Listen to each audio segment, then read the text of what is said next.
Hello, Hope. Stephen Risley here with your pastor. We are here at their house. It's raining right now. It's actually Sunday, the day we canceled, and which kind of makes sense as we're talking about the building. We are going to share with you just some information about it. We put out the big news on Thursday, and we couldn't share it because it's raining. So we are going to record this video, and what we're going to do is the elders are going to answer a whole bunch of questions, but not all at once. Because we're still learning stuff. But here's some really important things. Today we're going to try to answer a little bit about the story. What's the story of the space? And Steve's going to tell you about that. And then the why and the why now. So that's all we're going to do today is just try to quickly, within, hopefully 15 minutes, say the story, the why, and the why now. But Steve's going to start by just sharing a little bit of the story of how this kind of came to be. Great. Thanks, Nate. Yeah, it's really an interesting You're welcome, process. Steve. Thank you. Appreciate that.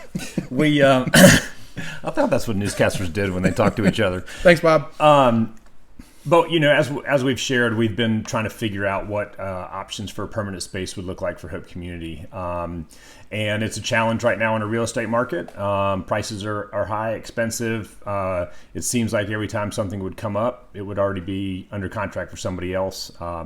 So this place, Pearsall Memorial Church, was bought by a developer, PBC Construction, and I know those folks. And when they bought it, they turned the building next to it into their office. And we asked what the plans for the church were. And at the time, it was in disrepair after Florence. It had a lot of damage and had been vacant for some time. And it was going to be turned into a restaurant, which would have been neat. But fortunately for us, that idea fell through. And I got a call from one of the owners and said, "Hey, you told us that if the building ever came available, would you be interested?" And I had not seen the inside of the building yet. It looked from the outside great. I went over there and looked at it and immediately called Nate and said, "You got to come see this." We met as the session and went over there and have looked at it. It needs a lot of work. It's gutted right now. It's structurally in good shape. But what was a real gift to us is that the owners gave us about 2 months worth of what we call free due diligence. They let us go through a process to see if it's feasible for us to turn it back into the church, which is what the goal for that place has been. And so we've gone through that process. We've been talking to some contractors to see, is it feasible, what kind of time that's going to take, and all that. And it looks like that it's a go. So we're under contract to purchase. The owners have been really great. Their vision is to see that church restored back to its purpose. And they're really excited. I think they're going to be great neighbors. They're very excited about the process and have a great story to tell. It's an old building. It was built in 1913. It's been added on to a couple times, and I think they had a fire, too. Yeah, they did have a fire there at one point. It's got great bones. The owner that was going to open up the restaurant, I spoke to him about it as to why he wasn't, and it was just a timing and too big of a project for him to take on right now, but he just said it's one of his favorite buildings in the city. And so we're under contract to purchase. And as we said in the letter that went out, we're hoping closing sometime February range, and then we'll be going from there. The other question is the why, which in different ways I think we've tried to share that at church, but we're going to keep saying this over and over and over again. This morning I was sitting at a coffee shop, and I was just I love to try to make things short and sweet and clear. And this is what I just wrote on a napkin this morning was, our focus as a church, so we're almost 8 years old, our focus as a church has never been about a field, and it's never going to be about a building. Our focus from the get-go, before we ever got started, was about connecting people to the person and the priorities of Jesus Christ. And so the way we think about any decision we make is this going to help us or not help us do that thing, right? Connect people to the person and priorities of Jesus. So that's why we get back to that language that we've used forever, is the up in and out. So I've had to think through for my own piece, is this huge purchase, is this huge amount of time going to actually help us do what we believe God has called us to do?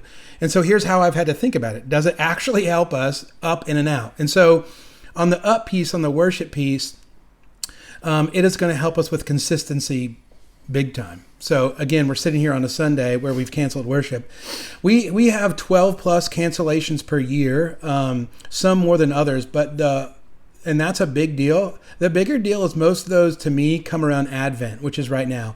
And not just from a financial standpoint, but from a spiritual standpoint, that is challenging to not be together in person, really during the Super Bowl of Christianity.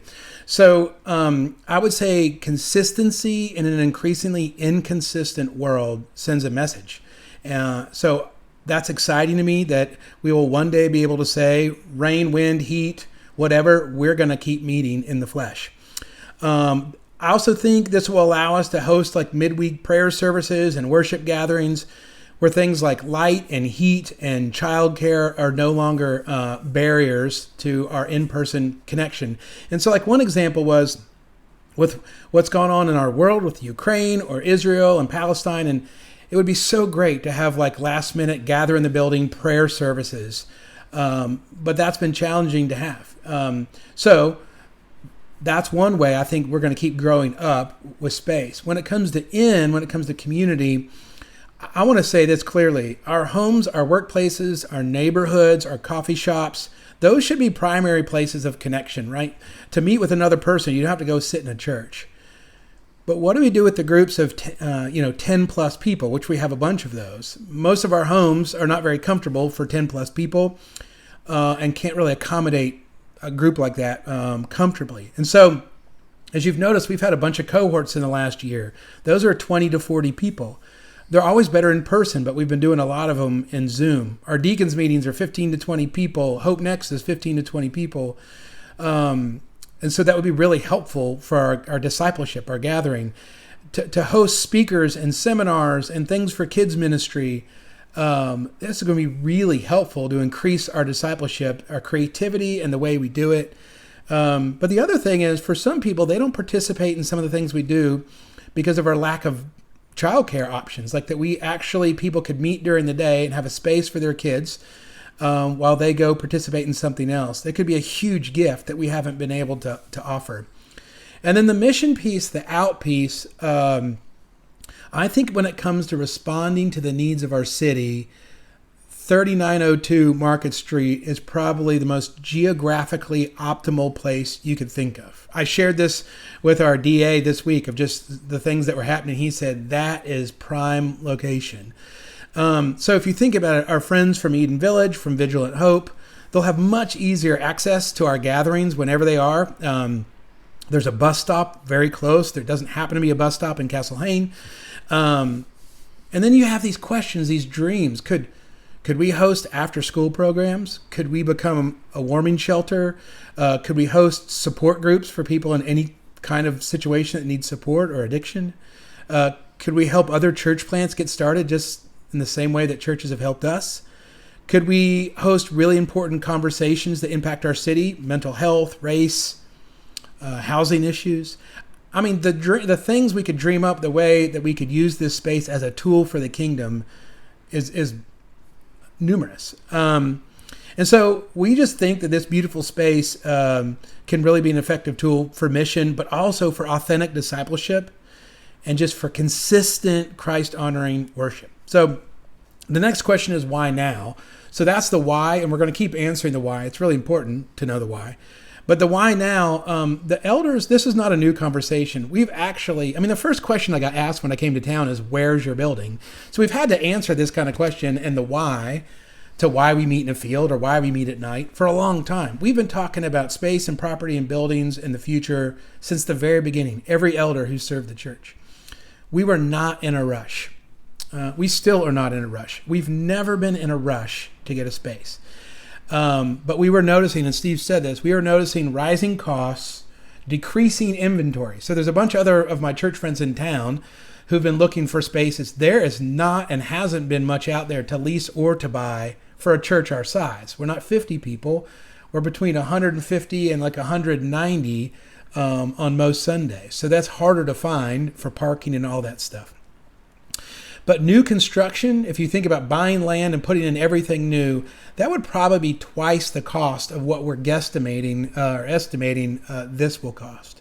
So I will tell you this, I wouldn't change the first 8 years, almost 8 years, for anything. I think it has shaped us, being in a field, being a little nomadic. I wouldn't change that for anything. And it's also allowed us to save money. So we've been very generous, I believe, but we've also saved a lot of money for this moment. And so here we are, again, not only in a rush, but we're not in a panic. I think we've done this prayerfully and thoughtfully. So up to this point, Steve and I and the elders have talked about that as we've had peace and the doors open, we walk through them. And when there isn't peace about something or we don't agree about something, we stop and we talk and we pray.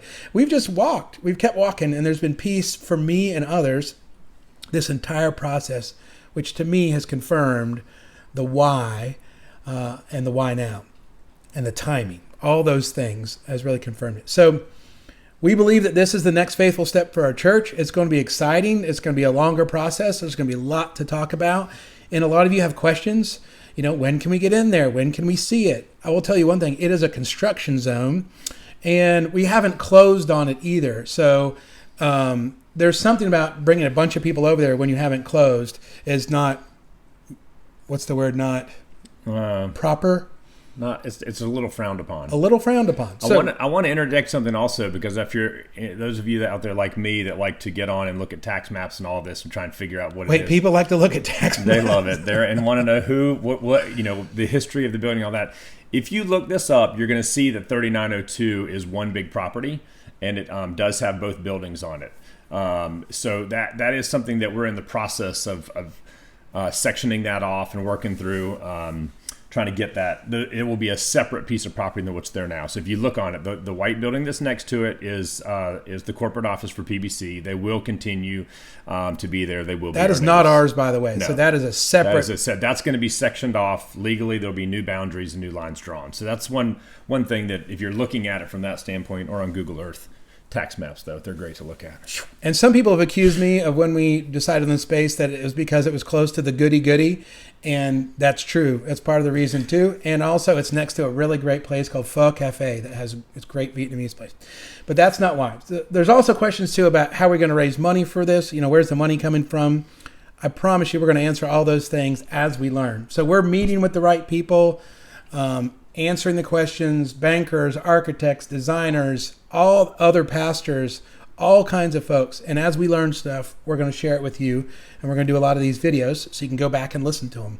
But we're excited about it. And we just ask that you keep praying that our church stays united and focused on the main thing, and that this is a tool for God's kingdom and not something that would distract us from what God's called us to do. So more videos to come. We'll see you Christmas Eve, 5 o'clock at the bridge as we worship together for Christmas Eve. Have a great week. Thanks. Bye.